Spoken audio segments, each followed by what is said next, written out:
Okay, in this tutorial, chapter 3, I'll be talking about setting up paths and how to use them. From the last tutorial we wrote these, but we won't need them for now, so we'll get rid of them.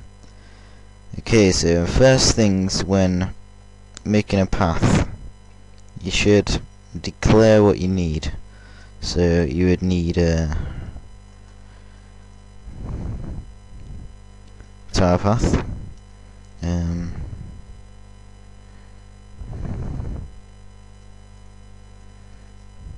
I'll name it walkpath, tile array, I'll call it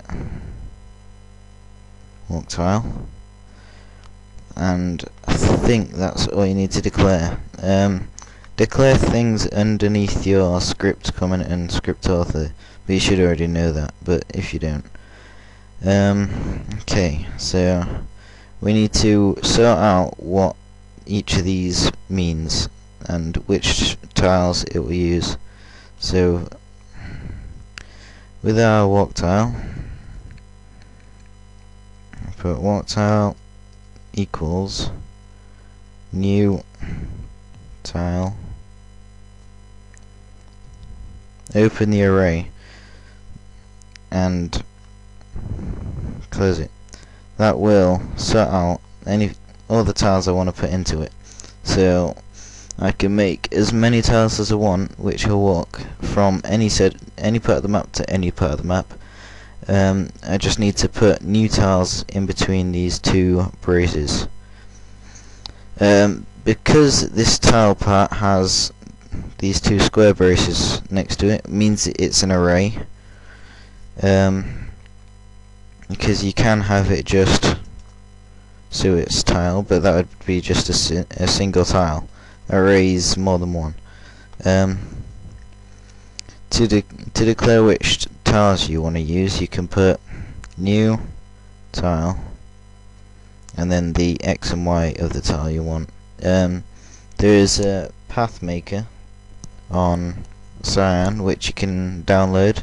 It's made by someone, I think it's on SRL, but I'm not sure. But you can download it, or you can use the field dump script on Scion, and it will show you which tile you're currently at the game. All you need to do is put the X and Y tiles of it, so I'll make them up again. Let's just pretend that's a tile. And that is basically all you would need, but that would only be one tile. If I wanted to add more, per comma, and just add another new tile, and X and Y again.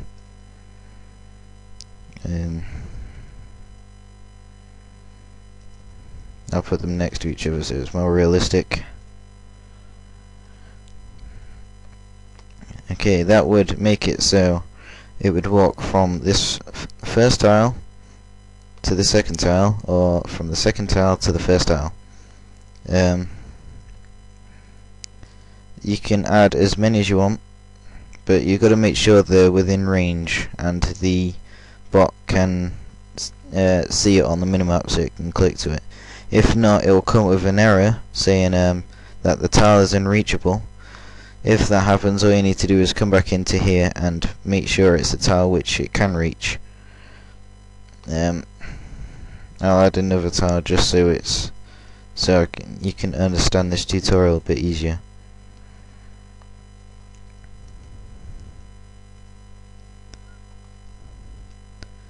These tiles shouldn't be too far apart, but if they are, you can always make up your own thing in game. Okay, so that's that. Now we need to declare which tile array the tile path will use. So we'll put walk path equals new tile path, open brackets.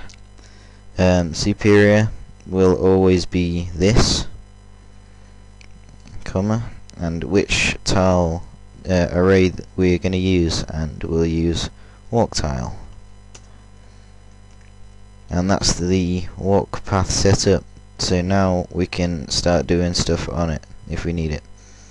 So with the actions, we will put walk path dot. Now we have lots of things we can do with the walk path.